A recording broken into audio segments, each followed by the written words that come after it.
Buenos días, queridos hermanos. Para mí siempre es un privilegio poder compartir la palabra del Señor. En esta oportunidad vamos a compartir la primera lección que tiene que ver con la carta de Pablo a los Colosenses. No estuvimos ya casi por 2 meses estudiando aproximadamente el libro de Filipenses y hoy vamos a estudiar Colosenses, ¿no? Es otra epístola llamada Epístola de la Prisión, ¿no? Juntamente con Filemón, juntamente con Efesios, ¿cierto? Y Filipenses que estuvimos estudiando todo el mes pasado. Así que hoy vamos a empezar con la lección número 1 en cuanto a Colosenses. Así que en esta clase de escuela dominical para adultos vamos a buscar la dirección del Señor. Así que le invito a que pueda inclinar su rostro y que podamos orar. Oremos.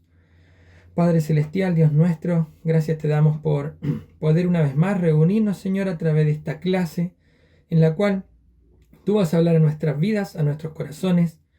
Úsame para poder compartirles a cada uno de mis hermanos esta palabra que pueda ser de bendición para ellos, que podamos crecer juntos a través de estudiar esta hermosa carta que Pablo escribió a los hermanos allí en Colosas, Señor, hace mucho tiempo atrás, pero que es de bendición y de aplicación también para nuestras vidas y para nuestra iglesia. En nombre de Jesucristo oramos. Amén. Muy bien, queridos hermanos, como ya dije, vamos a empezar Colosenses y hoy tenemos solamente 2 versículos porque es la salutación de Pablo. Ya vamos a ver un poco en cuanto al contexto, no podemos llegar y avanzar a través de la carta sin saber antes lo que significa el contexto de esta carta, ¿no? Entonces es importante saber un poquito la historia de esta carta para saber por qué después Pablo escribe lo que escribe, por qué son estos consejos a la iglesia en Colosas.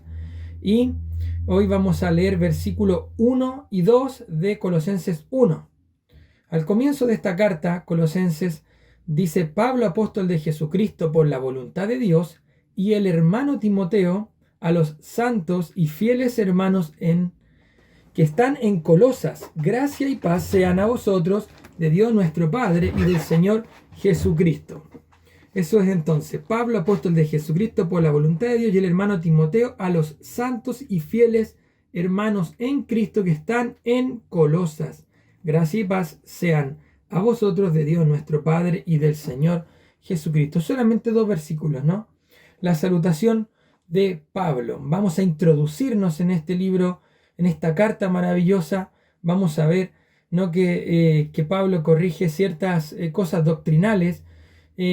Casi la mayoría de las epístolas de la prisión, yo diría todas las epístolas de la prisión, Efesios, Filipenses, Colosenses, Filemón, son cartas personales, pero al mismo tiempo son muy específicas. Pablo le escribe a hermanos específicos de una iglesia, ¿no? En particular, bueno, Filemón es una carta personal de Pablo a Filemón, y así podemos ver que son cartas específicas porque se tratan problemas específicos, ¿ya? Y en esos problemas específicos es que Pablo profundiza, corrige, exhorta, anima, dependiendo cada una de estas cartas. Se llaman cartas, epístolas de la prisión. Después vamos a ver que fueron escritas entre el 60 y el 62 después de Cristo, en el primer encarcelamiento de Pablo en Roma. Pero antes me gustaría hablar de Colosas, ¿no? Colosas, esta ciudad en donde estaban los colosenses, es una ciudad que estaba en una provincia romana llamada Frigia. ¿Ya? En esta provincia romana, Frigia, que es parte de Asia, estaba esta colonia romana, esta provincia, y aquí había esta pequeña ciudad de Colosas, muy cerca de una ciudad mucho más grande y más prominente, que es la Odisea. Por lo tanto, hay algunos kilómetros de distancia entre la Odisea, que era una ciudad mucho más importante, más grande, más próspera, y había una pequeña ciudad, ¿cierto?, cercana, que era Colosas. Así que es lo que hoy conocemos como Turquía moderna. Si usted ubica en un mapa la Turquía moderna, se va a dar cuenta que por ahí estaba Colosas. Y bueno, esta ciudad de esta provincia romana no la fundó Pablo, para sorpresa de muchos, ¿cierto? Uno podría decir, epístolas de la prisión, la fundó Pablo, al igual que Efesios. No, al igual que en Éfeso, no, pero no fue así. Pablo se escribe dentro de esta carta que Pablo no conoció esta ciudad de Colosa, no fue a fundar la iglesia ahí de los colosenses, sino que fue Epafras, un colaborador, un compañero de Pablo en el ministerio. Entonces fue Epafras el que fue a Colosas y fundó una iglesia, pero Epafras, compañero de Pablo, le contó algunas desviaciones doctrinales que tenían en la iglesia ahí los colosenses. Ellos sufrían mucho el tema del legalismo judío, ellos sufrían mucho también con lo que es el ritualismo místico pagano. Ellos tenían culto también a los ángeles, le rendían culto a los seres creados por Dios, los ángeles, y también estaban con problemas porque había mucha filosofía griega y que el conocimiento entonces todo eso se sobremezclaba con la iglesia, ¿no? Un poco de filosofía, con otro poco de misticismo, culto a los ángeles, legalismo judío. Entonces había mucha herejía. Por lo tanto, Pablo va y corrige a través de esta carta esos aspectos problemáticos de la iglesia de los colosenses, y también fue porque Epafras le comunicaba a Pablo cuáles eran sus inquietudes en cuanto a esta iglesia que probablemente y lo más seguro fundó Epafras. Ahora quisiera mencionar que entre el 62 y el 60, o el 60 al 62, después de Cristo se escribió esta carta. Ya podemos leer Colosenses 4, porque es una epístola de la prisión. Colosenses 4:3. Dice, orando también al mismo tiempo por nosotros, para que el Señor nos abra puerta para la palabra, a fin de dar a conocer el misterio de Cristo, por el cual también estoy preso, para que lo manifieste como debo hablar. Pablo asegura que está preso. Y después en el 10, un poquito más adelante, Colosenses 4:10, ahí mismo, dice también, Aristarco, mi compañero de prisiones, os saluda, y Marcos, el sobrino de Bernabé. Ya, por lo tanto, podemos ver que sí estaba preso, fue una epístola de la prisión, juntamente con Efesios, Filemón, y también Efesios, Filipenses, Colosenses y Filemón. Son epístolas que Pablo las escribe estando preso en Roma, pero en su primer encarcelamiento, porque Pablo después estuvo por segunda vez preso en Roma, y ahí escribe también segunda Timoteo, y podemos ver que ahí de esa prisión no salió, ¿no? De esa prisión después fue ejecutado. Por lo tanto, el primer encarcelamiento en Roma es cuando entonces él escribe esta carta. Si me pueden acompañar a Hechos, me gustaría que viéramos Hechos. Después vamos a volver a Colosenses. Hechos capítulo 28. Vamos a ver ahí. Hechos 28. Si me pueden acompañar en sus Biblias. Hechos capítulo 28 y el versículo 16. 28-16.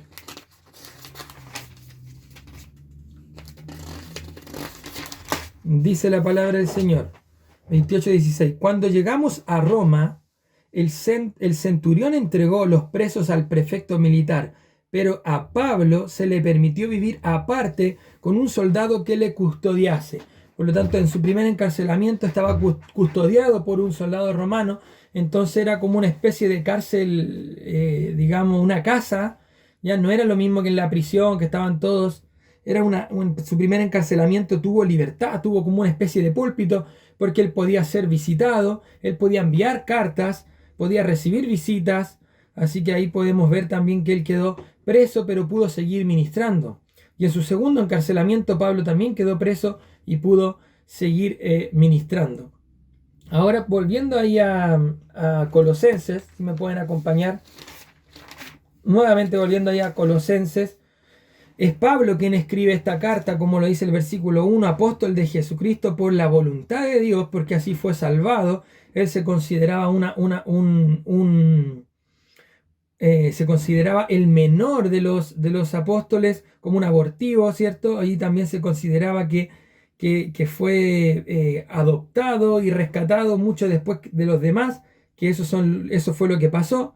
Por lo tanto, por la voluntad de Dios es que Pablo fue salvado y que al mismo tiempo fue hecho apóstol de Jesucristo, y escribe a los santos y fieles, pero él escribe también, como dice ahí, con el hermano Timoteo. Por lo tanto, es Pablo quien escribe la carta, pero estaba siendo acompañado por el hermano Timoteo. Por lo tanto, él recibía la visita de Timoteo todo el rato porque Timoteo era quien estaba con él.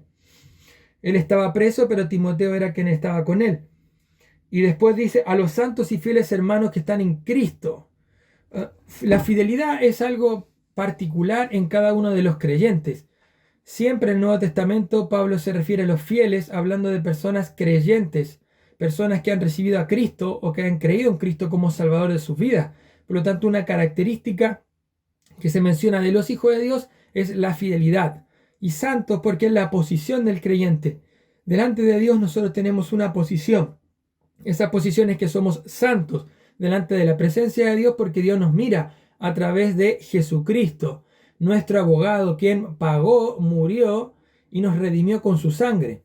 Por lo tanto, santos son todos aquellos hijos de Dios que han sido lavados por la sangre del Cordero Jesucristo y fieles por la fidelidad que manifiesta hacia Dios y hacia Cristo cada uno de los hijos de Dios, nosotros. A los hermanos que están ahí, ¿no? En Colosas, gracia y paz sean a vosotros. Gracia y paz siempre es el saludo de Pablo, ¿no? Siempre es el saludo en cada una de sus cartas, gracia y paz a vosotros, del Dios nuestro Padre y del Señor Jesucristo. Esa frase del Dios nuestro Padre y del Señor Jesucristo muestra también, ya que lo que escribía Pablo no eran simples palabras, que lo que escribía Pablo no era solamente eran sus ideas, ideales o pensamientos de Pablo, sino que es inspiración divina, que lo que Pablo está escribiendo, esta carta que va dirigida a los hermanos fieles en Cristo santos en Colosas, es inspiración divina, es palabra de Dios en el nombre del Padre y del Señor Jesucristo. Es que escribe desde esa prisión esta carta y la envía para corregir estos aspectos heréticos ahí también en la iglesia de los colosenses. Entonces, como dijimos antes, había ritualismo, se adoraba a los ángeles. Fijémonos en Colosenses 2:18 para que vean que habla ahí en cuanto a la adoración de los ángeles. Filipenses 2:18, que era una problemática que tenían los hermanos.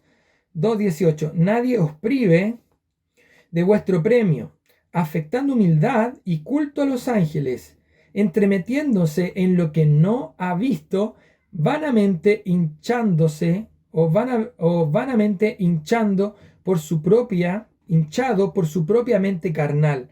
Entonces nadie os prive del premio. El premio son las bendiciones que nosotros los cristianos recibimos en este mundo, que son premios temporales, pero al mismo tiempo hay bendiciones que son eternas y son celestiales. Entonces el premio tiene dos aspectos. No tiene el aspecto temporal, que son las bendiciones que recibimos de Dios en esta tierra, y el aspecto eterno, que son las bendiciones de Dios que recibimos en los cielos cuando vayamos a la presencia de Dios. Que nadie los prive, dice Pablo, de este premio porque habían falsos profetas, falsos maestros que dice que están afectando humildad, y eso tiene que ver con un afecto de humildad falso, tiene que ver con una falsa humildad, ¿no? Que al final esa humildad, ese afecto de humildad no era humildad, sino que era orgullo. Aparentaban ser humildes, pero eran orgullosos. Y a través de ese orgullo también cometían muchos graves errores y se hinchaban por su propia mente carnal. Por lo tanto, si tienen mente carnal, quiere decir que estos falsos maestros no estaban regenerados por la sangre de Cristo. Por lo tanto, estos falsos maestros que introducieron estas herejías, que adoraban a los ángeles, como dice ahí también, y culto a los ángeles. O sea, estos hombres mundanos y paganos vinieron a fundar lo que mucho después se conoció también como gnosticismo, ¿no? Y hay una definición clara de gnosticismo también que tengo por acá, que me gustaría leérselas.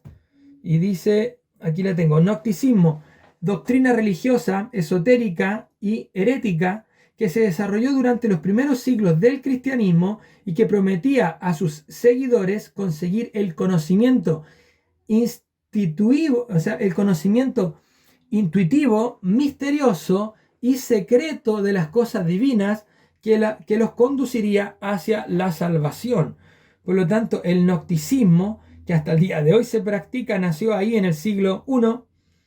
Nació con la iglesia, con los primeros cristianos mezclados con judíos, en los cuales ellos empezaron a a imaginar, a visualizar y a soñar con seres superiores creados por Dios como ángeles. Y de ahí es entonces cuando ellos entran en el misticismo y empiezan, ¿cierto?, ver cosas, a instruir cosas, y empiezan a meterse también en lo que es lo místico. Y eso lo sobremezclaron con el cristianismo en la iglesia. Por eso es la preocupación de Pablo, y por eso es que Pablo también escribe esta carta. Ahora, ¿cómo se enteró Pablo de todo esto? A través de Epafras. Podemos ver en el capítulo 4, versículo 12.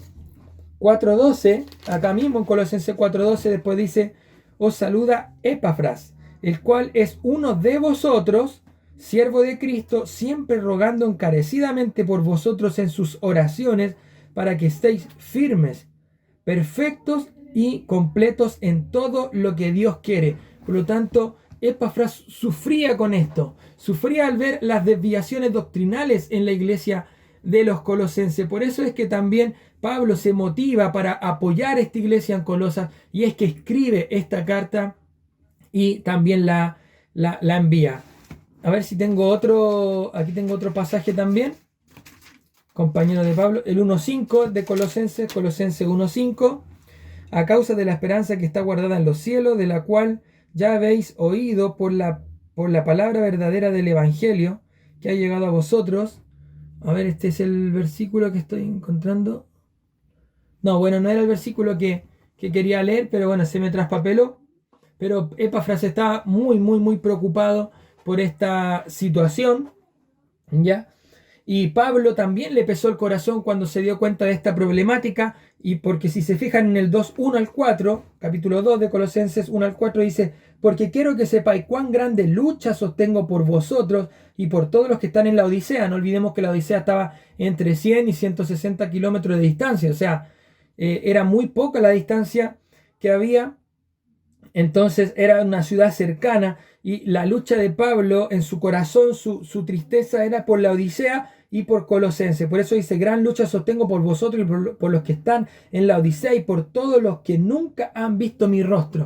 Por lo tanto, acá podemos ver ya que Pablo no conoció directamente a los hermanos de Colosas. Pablo no estuvo ahí en Colosas, pero sí conoció, ¿cierto?, a Filemón, que era de Colosas, y sí conoció a Epafras, que era de Colosas. Entonces la relación de Pablo con la iglesia era a través de personas que eran de Colosas, ¿no? Por lo tanto, es interesante saber eso, que más allá de no conocer, ¿cierto?, Pablo, esta iglesia se esmeró, sintió en su corazón congoja, sintió en su corazón tristeza, y obró y escribió esta carta para corregir aquellos aspectos doctrinales en los cuales estaban errando, ¿no? Así que, a manera de introducción, he podido compartir un poquito del contexto de esta epístola de la prisión Colosenses. Pablo saluda a la iglesia, más allá de no conocerla, le muestra su preocupación a la iglesia, más allá de no conocerla. Y esto me lleva a mí a meditar en Pablo, ¿cierto? Me lleva a pensar en el apóstol Pablo. ¿Cómo era su corazón de sensible ante las necesidades de los demás?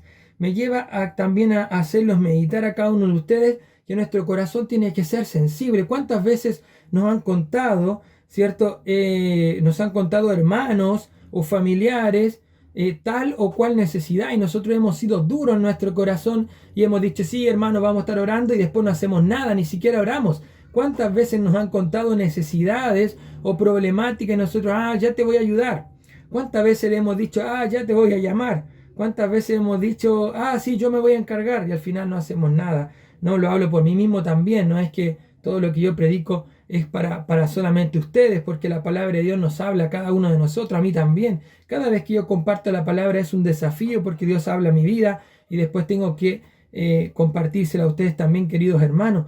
Y es desafiante ver a Pablo, que a pesar de que no tenía un lazo tan directo con esta iglesia, aún así escribió una carta y dice que él luchaba en su corazón, luchaba por ver a la iglesia de la Odisea y a la iglesia de Colosas sufrir con este tipo de herejías, y se esmera y escribe una carta y la envía, ¿no? Entonces, ver la diligencia de Pablo, ver la misericordia de Pablo, el amor que tenía Pablo, ¿no? y ver cómo Dios también al mismo tiempo se encarga de gesticular, de que Pablo conociera a Epafras y que Epafras fundó la iglesia de allá, y después Dios se encarga de nutrir y ayudar a esta iglesia local. Entonces es lindo ver el obrar de Dios, es lindo ver cómo Dios tocó el corazón de Epafras para ir a fundar esta iglesia, cómo Dios tocó el corazón de Pablo para poder escribir esta carta y cómo es que esta carta llega a los hermanos de Colosas. Es hermoso ver cómo Dios trabaja, cómo Dios utiliza y cómo es la obra de Dios. Así que quedémonos con este pensamiento de que Dios se encarga de las necesidades de cada una de las iglesias, de las necesidades personales, pero ver cómo en el corazón de Pablo había tanta disposición, tanto amor, tanto cariño por los hermanos, aún más allá de no conocerlos. Quiero que mediten eso y que su corazón sea conmovido a poder hacer algo más por las personas, especialmente por los de la familia de Dios. Más allá si los conocemos bien o no los conocemos, más allá si somos distantes, poder saber que hay hermanos en la fe que tienen necesidad física, espiritual, material, y que tú y yo sabemos que podemos ayudar, ¿no? Podemos orar, podemos contribuir, podemos ofrendar, podemos acercarnos, podemos llamar, podemos ayudar a nuestros hermanos en la fe. No necesariamente tienen que ser nuestros amigos para poder ayudarlos. Tú y yo, sabiendo que son hermanos, podemos ayudar a la familia de la fe, así como lo hizo Pablo escribiendo esta carta a los hermanos fieles ahí en la ciudad de Colosas. Que el Señor les bendiga, queridos hermanos, y tengamos un excelente día. Vamos a terminar inclinando nuestros rostros para orar. Padre Celestial, gracias por tu palabra, bendice nuestras vidas. Gracias porque a través de esta carta podemos ver cómo tú gesticulaste, Dios, todo para poder nutrir, alimentar y corregir lo deficiente de esta iglesia, Señor. Ayúdanos que esta carta que estamos comenzando ahora sea de mucha bendición para nuestras vidas, que podamos aprender de lo que Pablo exhortó a los hermanos de Colosenses, que pueda servir para nuestra iglesia local, que pueda servir para nuestra vida personal. Gracias, Señor, por tu palabra compartida, a pesar de que vimos unos poquitos versículos, Señor. Tú igual, de todas formas, siempre hablas a nuestra vida cuando se abre tu palabra. En nombre de Jesucristo oramos. Amén. Que el Señor les bendiga, queridos hermanos. Nos estamos viendo pronto.